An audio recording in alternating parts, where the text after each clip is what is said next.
warming accentuate. Storing cold will be important, and Professor Toby Peters from the University of Birmingham is one of the thought leaders on that, Professor of Cold Economy. So he's going to give us a really cool talk, so over to you. Thank you very much, and thank you for inviting me here today. It's always funny talking about cooling in the middle of January. First of all, apologies. I'm not a geologist, and I'm not really going to be talking about energy storage per se. But for me, cooling is the Cinderella of the energy debate. We think about heating, we think about electricity, but we don't think about cooling. Yet cooling is the backbone of our society. And it's also a sector that can simultaneously improve health, nutrition, workplace productivity, rural incomes, climate change, and urban air quality. But to date, it's been a blind spot in our energy and development thinking, and I think this is a glaring omission. I've been looking at cooling and the need for cooling and clean cooling for a number of years, and last year we launched at COP24 with BEIS and Mission Innovation a new clean cooling landscape, where we'd gone out and talked to 50 industrial, NGO and academic experts from 12 countries, looked at 70-plus academic papers, looked at the data sets from 208 countries, and assessed 74 different technology providers. So hopefully here over the next sort of 15, 20 minutes, I can give you a little bit of the insights of that work and our findings. As I said, for me, cooling is the backbone of our society. 70% of our food is chilled or frozen when produced in the UK and Europe. Air conditioning in the Middle East, 50% of energy consumption in the Gulf is used for cooling. 75% of peak, sometimes as high as 95%. You look at a data center, 50% of the energy consumption of a data center is normally cooling. We lose about $35 billion worth of medicines and vaccines each year because of broken cold chains. And in actual fact, cooling consumes about twice, or delivers about twice, the CO2 impact of aviation and maritime combined. Yet in the UK, we spend less than 0.19% of our research budget in cooling, and even in Europe, it's less than 0.22%. The challenge for me, though, isn't where we are today. It's what's happening over the next 30 years, and specifically with two very different challenges. The first one is the massive growth in middle class. By 2030, we could see the growth of up to about more than 3 billion new middle class, with their lifestyles built on cooling. We've already heard about air conditioning. But at the same time, in the poorer communities, about 40% of food is still lost post-harvest, primarily because of no cold chain. Now, that's not just a waste of food. When you consider 750 million people still live in rural poverty, without solving the cold chain, you can't get them out of that poverty. Equally, 820 million people suffer from malnutrition, and we're losing 40% of our food in many countries, 1 in 4 fish. And it's not just the loss of food. The third biggest emitter of CO2 in the world, after America and China, is the production of food which doesn't make it to market. It consumes 3 times the volume of water of Lake Geneva and twice the volume of land of Australia. So solve the cold chain and you can have massive impact. In actual fact, for me, when you look at cooling, cooling sits right at the heart of the UN Sustainable Development Goals. So I talked earlier about vaccines. 25% of liquid vaccines are wasted each year, primarily because of inadequate cooling chains. Each year, more than 1.5 million children die of vaccine-preventable diseases. Heat waves kill about 12,000 people annually. That's projected to grow to 250,000 by 2050. And in actual fact, by middle of this century, we could see 70% of the world living in areas which will suffer from more than 20 days a year of unsustainable heat. By 2050, we'll be losing work hours in some countries as high as 12% due to heat. Cooling isn't just about air conditioning. We always talk around air conditioning, but as I said earlier, we're losing a lot of food in developing countries because of no cold chain.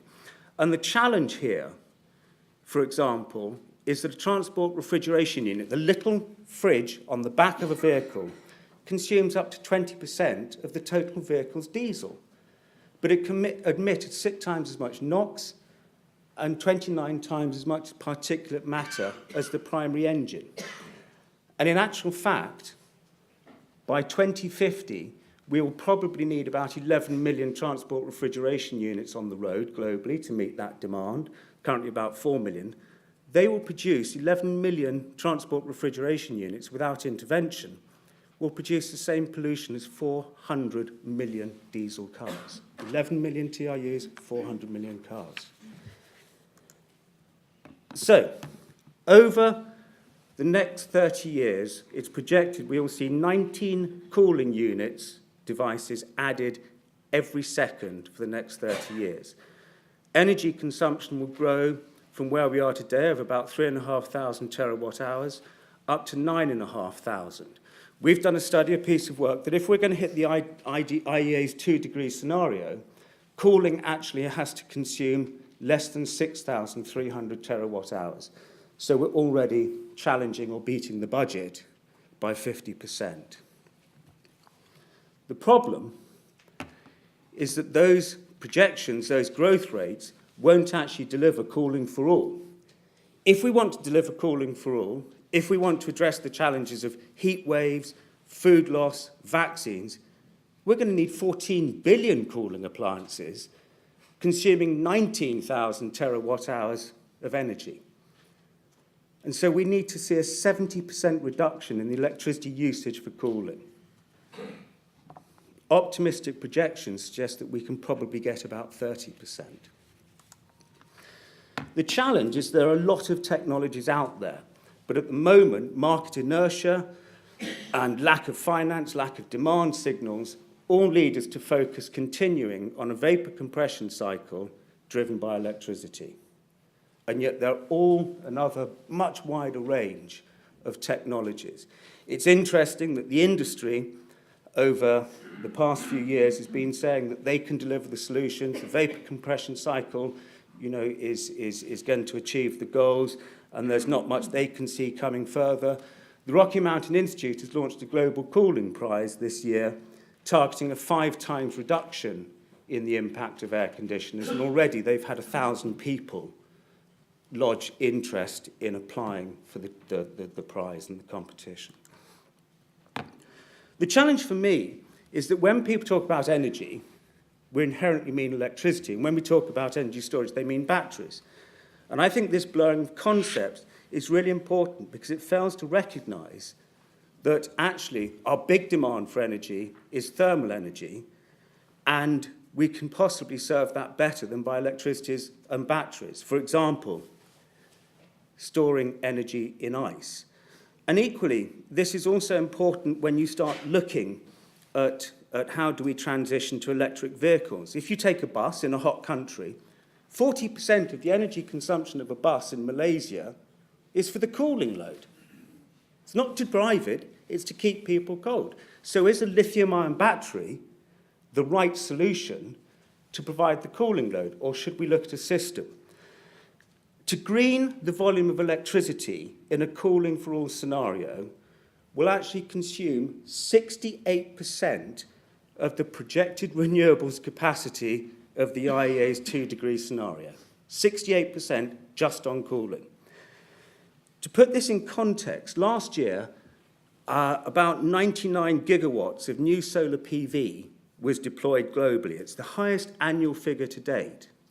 Last year, we deployed new just room air conditioners, which required more than 126 gigawatts of electrical generation capacity. So, 99 gigawatts of solar deployed, 126 gigawatt energy demand just from room air conditioners. For me, what we have to do is stop thinking, how can we green electricity, and change the question. We've got to think, what's the service we require, and how can we deliver it in the most damaging way? So how do we make cold? How do we store cold? How do we move cold? How do we use cold and manage cold? And once you start doing that, you start changing how you're looking at the energy system. You start recognizing that there's incredibly valuable resources which we're not tapping into. The waste cold of liquefied gas, deep lake or seawater cooling, sky cooling, low-grade heat resources, which aren't useful for producing electricity, but are great for producing cooling, be it process waste heat, low-grade geothermal, or solar. So for me, what we have to do is, where at the moment we have district cooling, and actually it's just large-scale air conditioning devices providing cooling through cold water, we've got to actually develop this into community cooling hubs where we understand all of our demands for cooling, and we look at how we can provide them in a system-level way, linking up to the energy sources. So not just thinking about air conditioning, thinking about our needs for food, medicine, transport, and looking at an integrated approach. To do that, we've got to understand the services and the thermal loads. We've got to think how they fit together, and we've got to bring in transport. As I said, one of the big challenges for transport is the thermal demand. And how do we meet that? Because trying to do that by electricity and lithium-ion batteries is going to put too much pressure on the grid. And we have to think how we can use the waste or surplus renewable supplies and therefore consider the role of energy storage. Energy storage is not just batteries. And actually, when you look at the end product, cooling, it's going to be better served by geosolutions, by ice and other ways. Yes, energy efficiency is really important. And we've got to actually, of course, drive energy efficiency. But at the same time, what we now have to start doing is thinking about the system and thinking about how we pull cooling as a service into the system and what needs to be done in technology development, in investment, and in system-level thinking to meet the challenge that we face. 19,000 terawatt hours actually into a bucket with 6,500.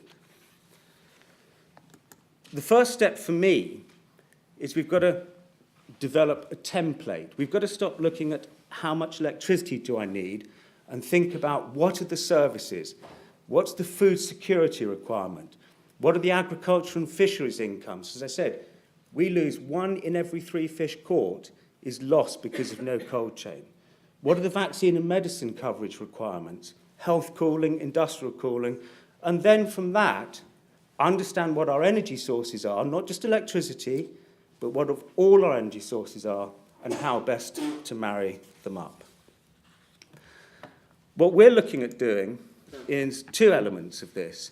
So working with Heriot-Watt, Loughborough University, Brunel, Brighton, London South Bank, British Geological Survey, we're looking to pull together the UK expertise to create a centre of excellence where we can look at the issues of technology, energy, but also the business models required, the policies, to deliver clean, sustainable cooling for all.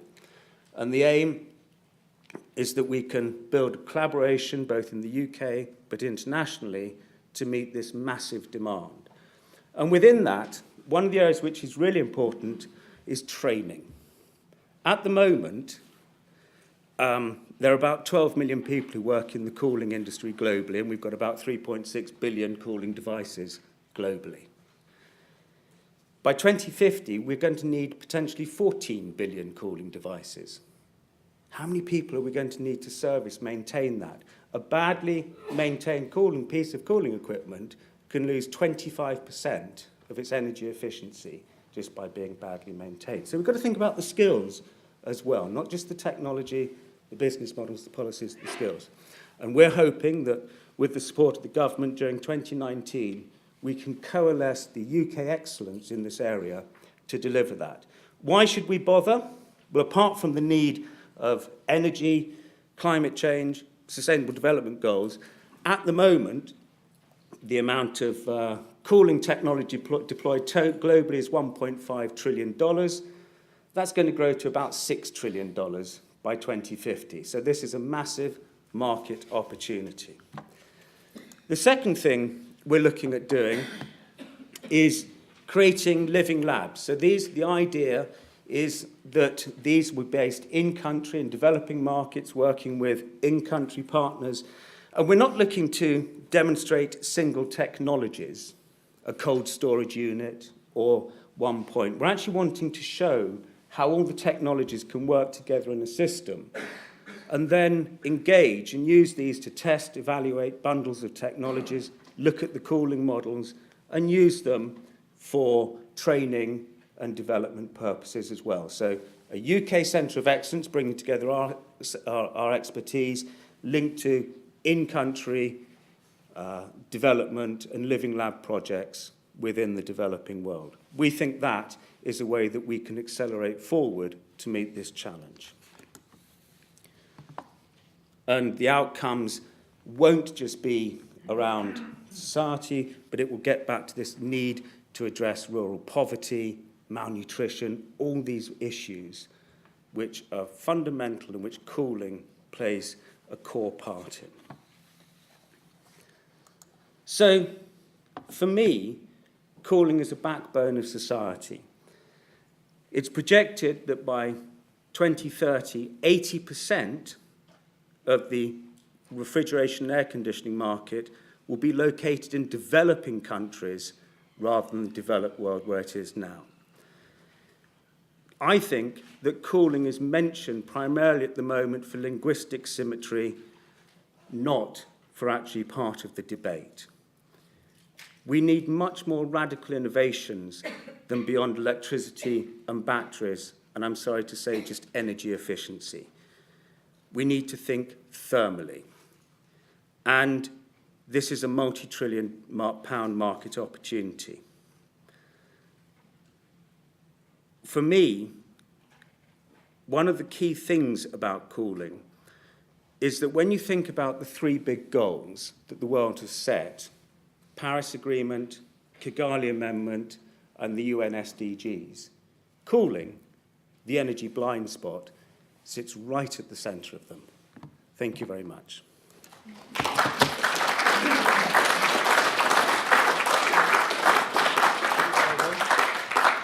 Plenty of time. Thanks very much, Toby. That was great. A few good insights for me there. Didn't know much about cool. And we've got time for questions, of course, 5-7 minutes for questions. So who wants to have first attempt at questioning? Lady in the middle, yep. You stand there and you carry on getting video. Melissa Johansson, Geoid Energy. Just curious, do you think it would, if you factored in, say, a carbon tax to the import of the vegetables or fruit, that this would then iron out the market a bit, that you would buy local, rather than trying to address the cooling, trying to stop some of the movement? No, the challenge isn't about buying local when you look at the volume of food. It's actually about putting in cold chains to move food to where it's required. So you've actually got to have extended cold chains, not smaller cold chains, particularly if you're going to double farmers' incomes.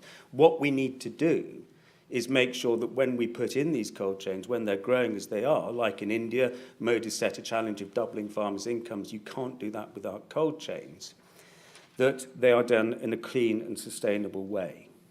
The challenge within that, and what we're looking at, is actually what you have to do is move from potentially selling pieces of technology to selling cold as a service. So for the farmers, instead of them expecting them to buy the equipment, is that they can buy for 2 cents or 50 cents, whatever it is, the ability to store and move food in a cold chain. There's a piece of work, I'm pleased to say I'm not involved in it, I'm advising on it, but with the World Bank this year to look at carbon taxes and the way that you can use them to incentivize new cooling technologies, because it's a big challenge. Anybody else? Yep. Behind you, Mike. Thank you. Thank you. Stuart Jones, UK energy supplier and distributor.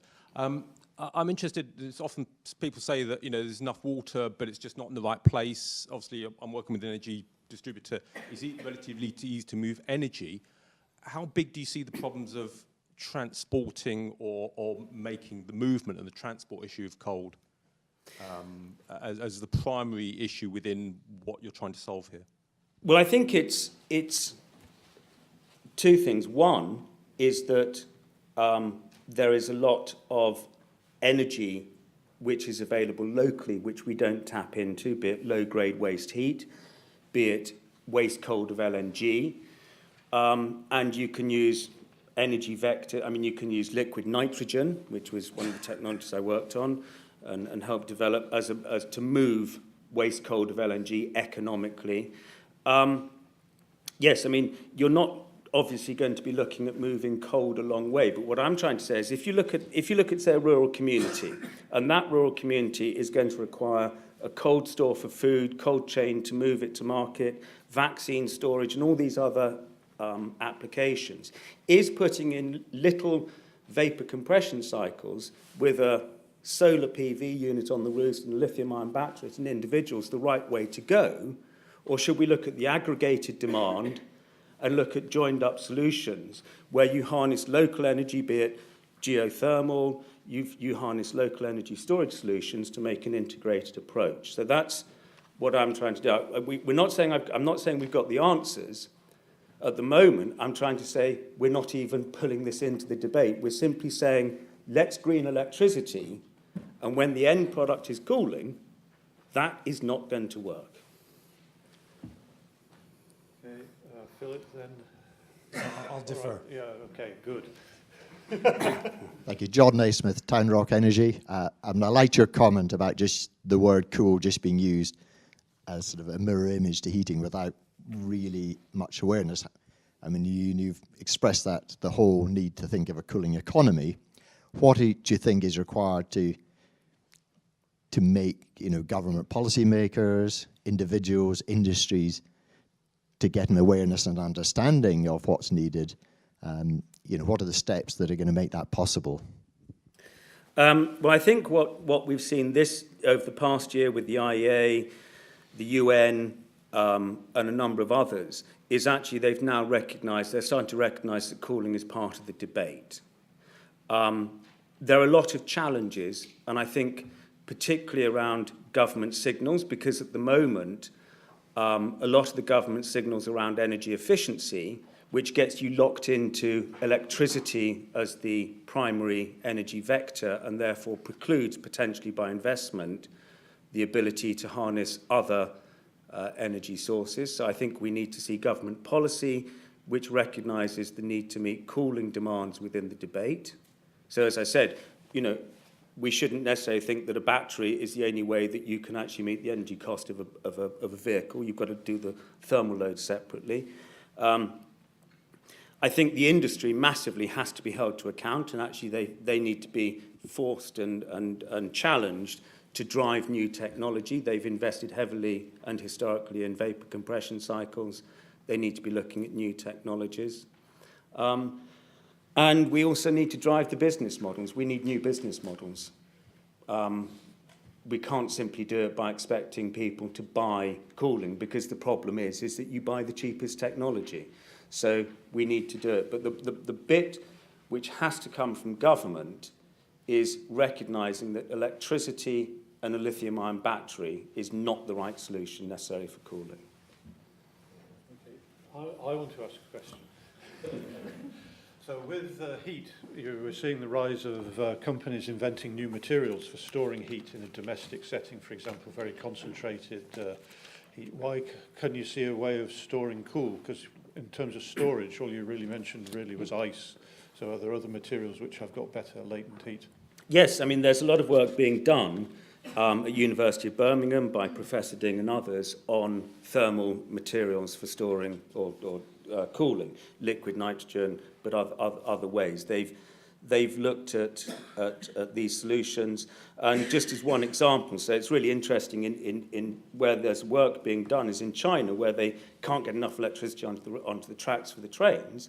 What we've done is by actually using thermal materials, we've reduced the energy demand of the air conditioning dramatically, which has actually therefore released more electricity back. So there's a lot of work. The challenge is, though, when you look at the size of the problem, 0.18% of our research budget is being spent on that. And when you look at the size of the prize, and the size of the problem, that's what we need to address. So there's lots of good work, but we need more. Thank Still you. got one more question. Can you take that? And then we'll finish. And John Brenner, no particular affiliation. Fascinated by your story about secure food chain, but I wonder if you've got the correct assumption there, that necessarily has to be a cool chain. Yes. There is also the possibility of radiological sterilization of food supplies, which would have minuscule energy requirements, but of course is regarded politically and socially as anathema. That's possibly something that we really need to change ourselves and our perceptions, and then a very relatively simple technological change. Yes, we absolutely need first and foremost to reduce our demand for cooling. And that can come from simply, in a hot country, turning the air conditioning up to a sensible temperature, to new processes which reduce the need to cool food. And I think we've got to be looking at all of these. But at the moment, as I come back, the problem is, it doesn't matter what the solution is, everybody's answer is let's just green electricity and have a bit more of an efficient air conditioner, problem solved. It's not going to work. Thank you. Thank you very much indeed.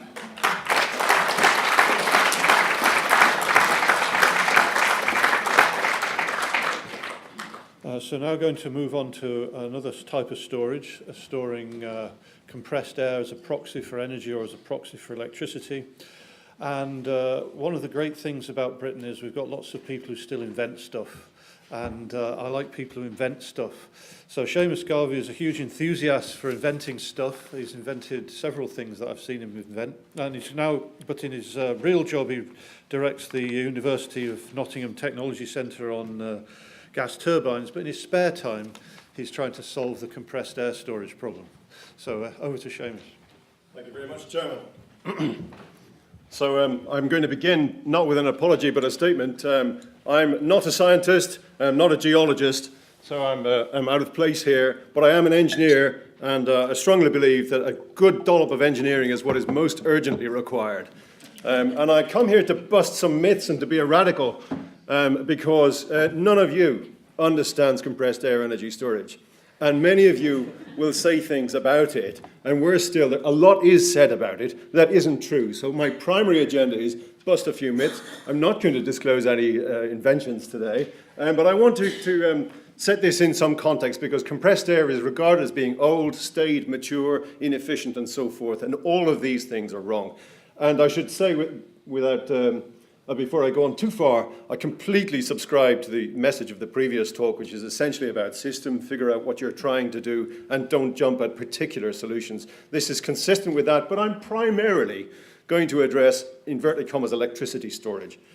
So I'm not naysaying what Professor Peters has just said, but I'm primarily going to address electricity storage. I will give credit to Energy Research Accelerator, which is a project that's running in the Midlands, £60 million project funded by Innovate UK, which has influenced this thinking, and also to EPSRC, that has funded projects that have involved BGS, and you'll see some reference to that. So my talk rambles, and it's got several sections to it, but I'm going to go quite quickly. First of all, I'm going to explain to you that the cheapest energy of all is renewable energy now. The cheapest electricity of all is now renewable energy, very few slides. Put some size on the magnitude of the challenge, because it's big, but it's not unthinkable. I'm going to tell you what compressed air energy storage is, and you'll be surprised. And then I'm going to tell you what it is not, and I hope you're even more surprised. I will allude very briefly to the capacity that we have in the UK to store loads of electricity, and I could almost summarize the talk now by saying it's huge. And I will finally link in a way to Professor Peters' talk by saying that you can integrate compressed air energy storage with other things very well, and then what comes next from here. So to begin with, we have passed the watershed where renewable energy is the cheapest form of new generation. This is a graph that was released in 2017 after an auction in Mexico committed to delivering electricity from PV panels at $20 per megawatt hour, in fact below $20 per megawatt hour. And that is the trajectory of lowest PV costs per year. And, you know, ordinarily in engineering, you expect things to show some kind of asymptote, but this looks like it has every prospect of passing through zero in 2000. And the point is, of course, it won't go through zero, but it will become so low that it's no longer the issue. So we're valuing the wrong thing. There is no energy crisis. The sun is throwing down 10,000 times as much energy on the world as we are consuming. The question is, how do we manage